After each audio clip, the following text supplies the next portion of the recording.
osvrnemo na ima neko sestara ili od sveštenika da hoće da peva, neka peva, mi ćemo pratiti ostalo.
Časni oci i matere, draga braćo i sestre, poštovani prijatelji, gosti, pomaže Bog.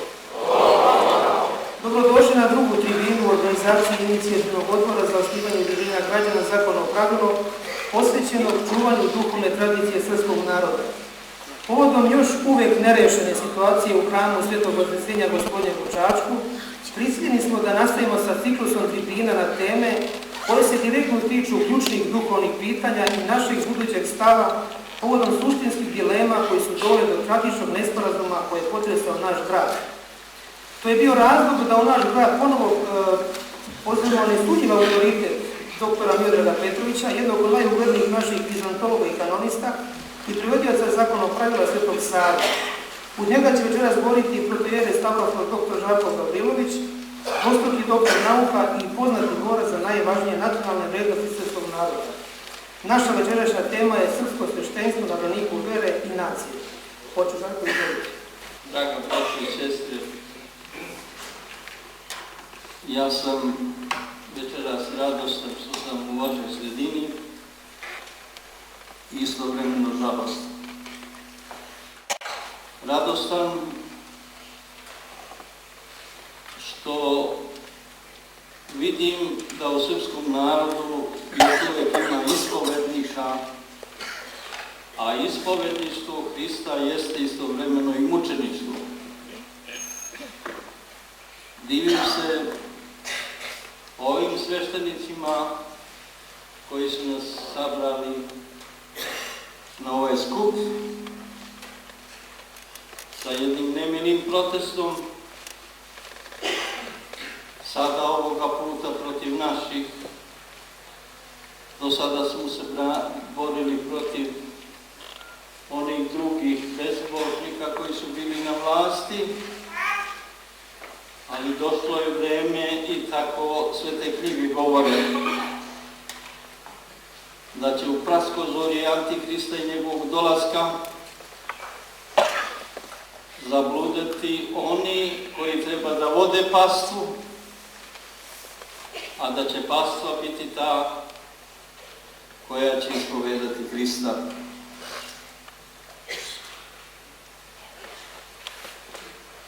Biti sveštenik znači biti krstonosac, stradalnik.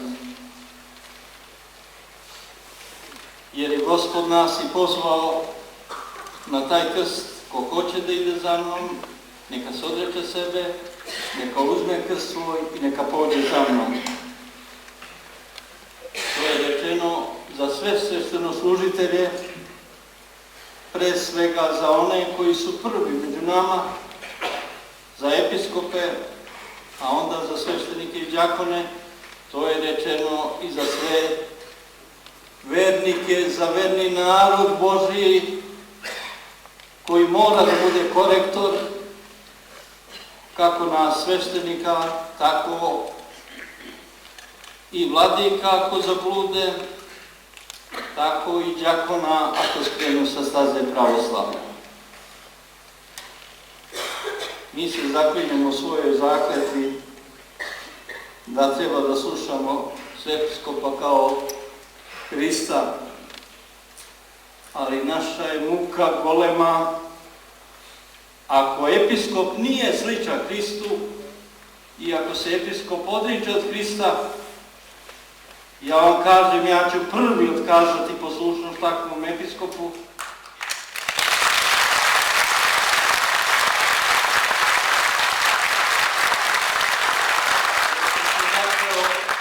Bogu da ću služiti svoju crkvu u zlo vreme i u dobro vreme i ispovedati Hrista u svome životu onako kako su to činili naši stari. Dakle, biti sveštenik jeste biti krstonosac. Biti vernik, pravi hrišćanin krstonosac koji mora da nosi krst svoju porodici svojoj, da se bori protiv neverja u porodici, protiv mlakog verja, protiv krivoverja, protiv sujeverja, protiv svega onoga što se danas namnožilo i nakotilo u srpskom narodu, da ne možemo da razlikujemo pravu veru od krivoverja.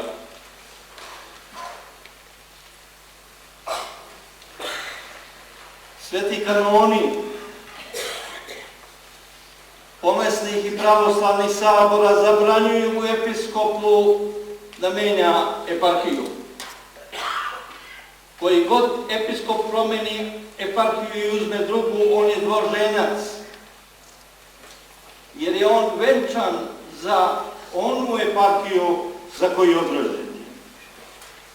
Sveti kanoni zabranjuju episkopu da premešta sveštenike i đakone po svome nahođenju, pogotovo, ali uopšte ne može ih premeštati jer postoje drugi instrumenti. Ako je neko kriv, da mu se dokaže krivica i da se kazni. Sveti kanoni, dakle, zabranjuju kako episkopu, tako i svešteniku da bira eparhije i parohije, ovu hoću, ovu neću, nego da se drži ustavnog reda za koju je eparhiju venčan i sveštenik za koju je parohiju venčan. Tu po promislu Božijem i treba da ostane do posljednjeg izdihanija. Ali danas su pogaženi kanoni. Pogaženi su kanoni od onih koji se zaklinju prilikom hirotonije, da će čuvati kanonsko jedinstvo kao zenicu svoga oka.